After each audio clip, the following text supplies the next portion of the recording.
There's a passage in the Bible that says, "Be still and know that I am." And most religious people interpret that a certain way. Of course, I'm not religious. So I interpret it a certain way, but it's not in the way that the average person interprets it. Be still and know that I am. It's not referring in my understanding, it's not referring to any outside source. It's telling you to be still and then realize that you are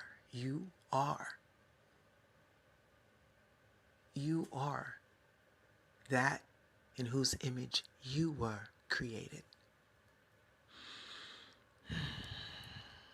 So,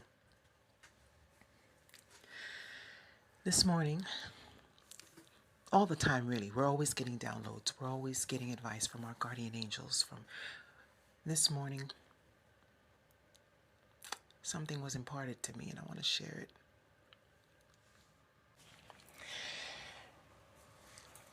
it. How many times have you been in love in your lifetime?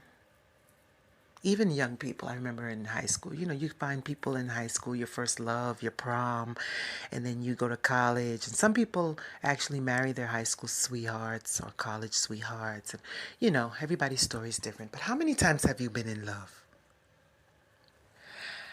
Ay, ay, ay. How many times have you cried? And this is not specific to any gender. How many times have you cried over a person that left you or broke your heart or lied to you or cheated on you or didn't want you, over an ex-husband, an ex-wife, an ex-girlfriend, an ex-boyfriend, a spouse? How many times have you been in love and it didn't work out and it hurt?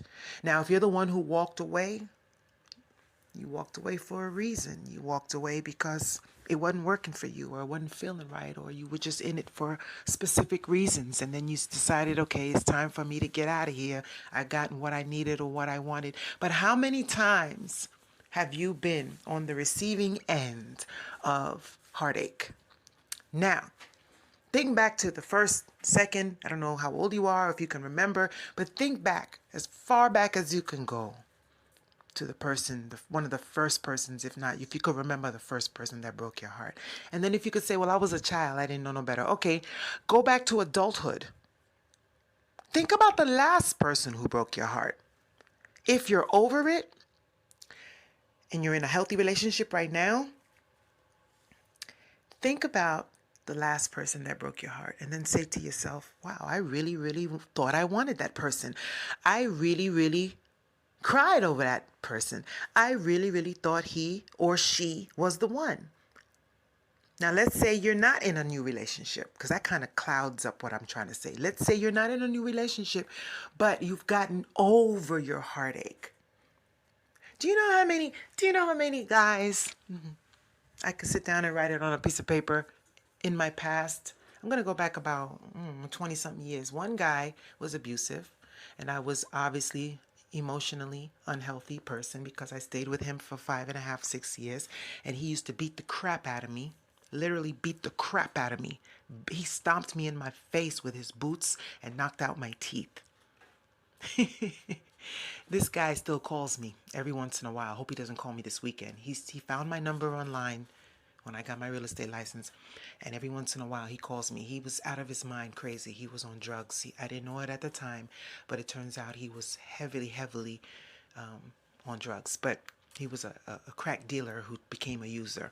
Make a long story short, I thought I loved him at one time. In my 20s, I thought I loved him. Let's see. Then there was the other guy, the married guy. I was involved with a married man a few years ago, not too long ago. And I got pregnant by him. I lost the baby.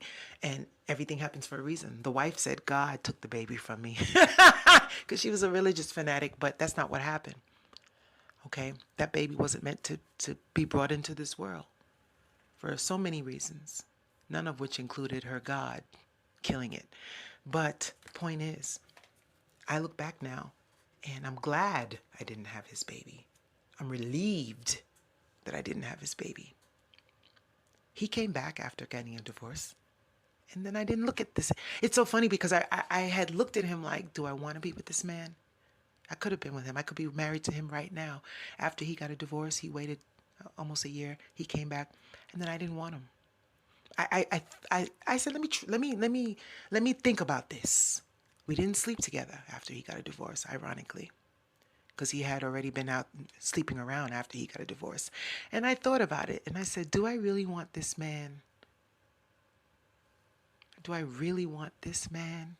And the answer was no. No, it's too much water under the bridge. Too much has been done. I cried too many tears over you. I don't want you back. I don't want a contaminated kind of love. I don't. And I know that within my heart and my soul. So even though this man that I loved with all my heart and still love him, he's still cool with me, you know.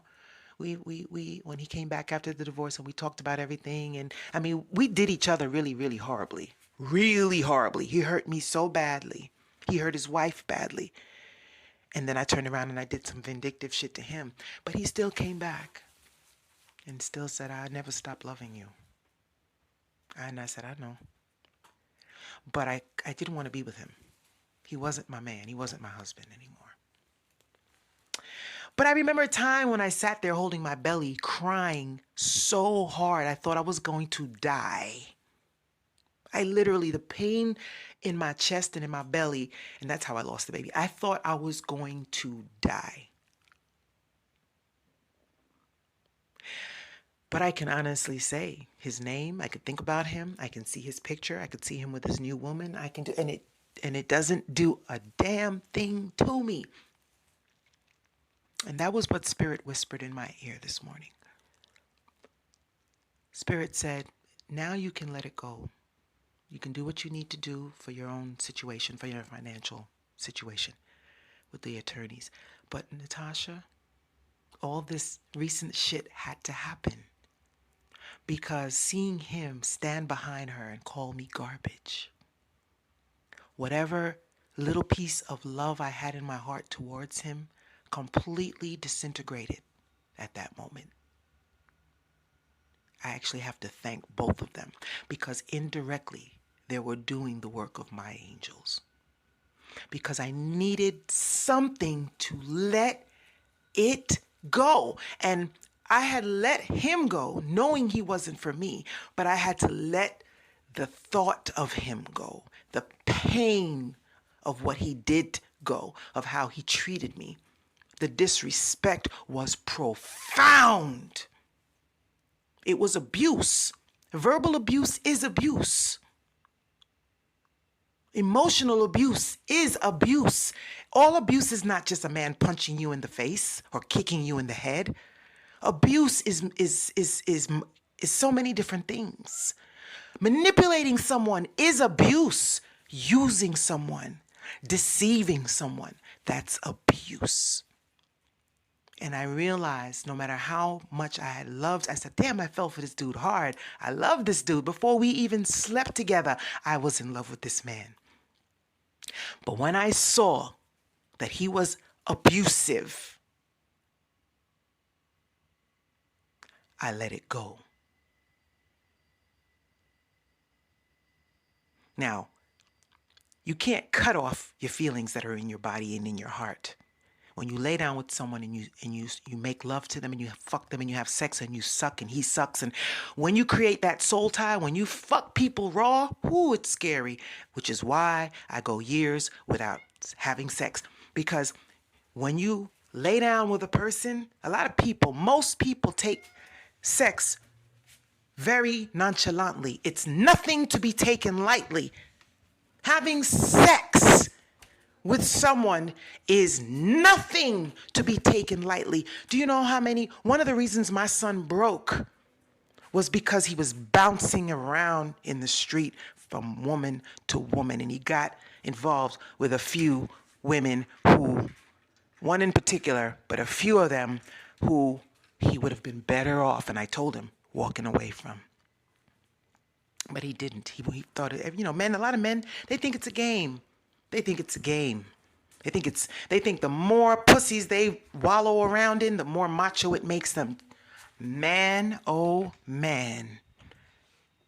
If there's any message I can give to any man or any young man or any of my grandson or anybody out there as a man, it is guard your dick.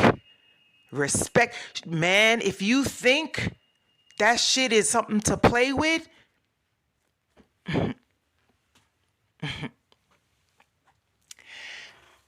so to sum it up, be careful who you sleep with. But the message specifically that was given to me by my spirit guide this morning was, they told me, baby girl, you're okay now, aren't you? And I said, yes. And they said, how do you feel this morning?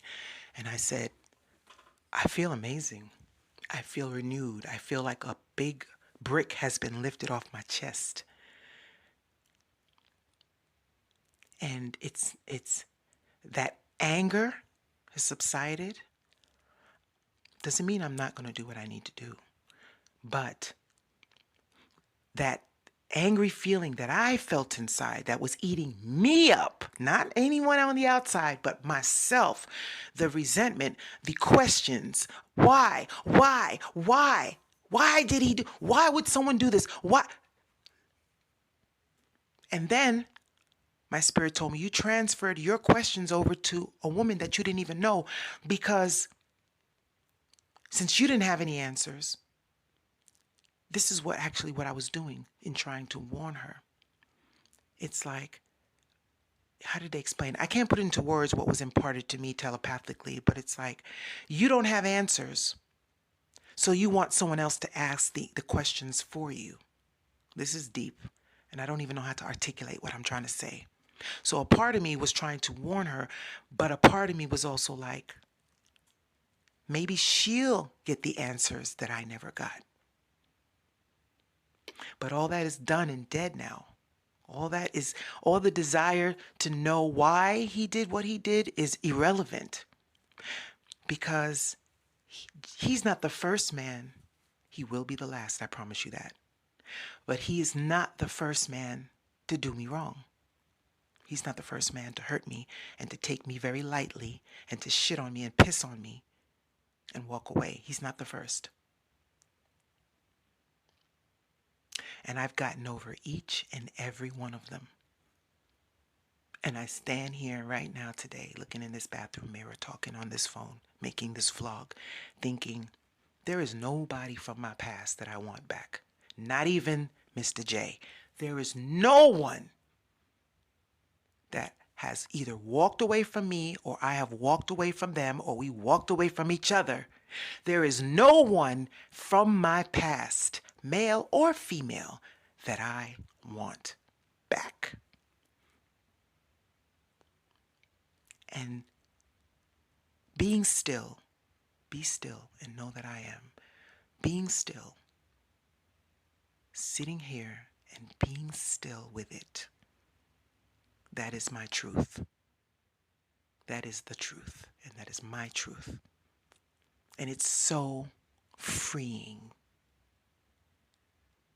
So if you're going through something right now, like I just got out of, if you're going through a situation where even if you're not with the man or the woman and haven't been with them in a while, but you still have pain in your heart and resentment because you just can't rationalize why someone would hurt someone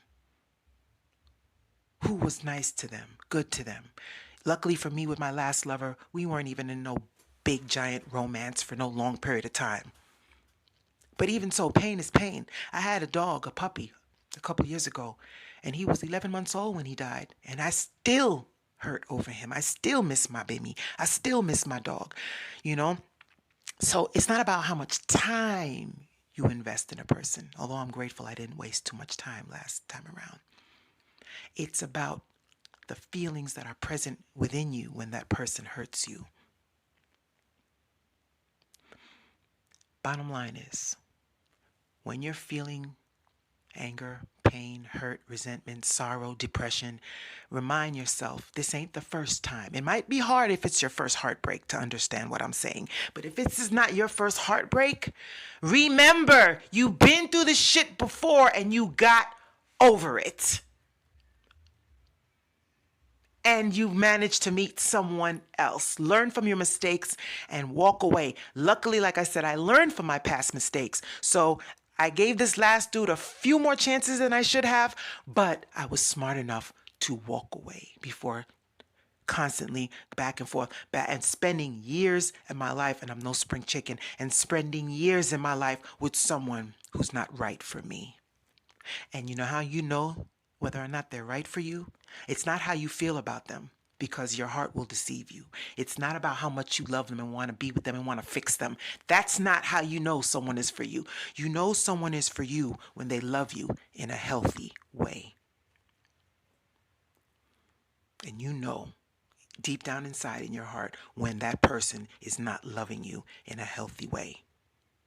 Not sometimes, but every time and all the time. Anything less, you're kidding yourself.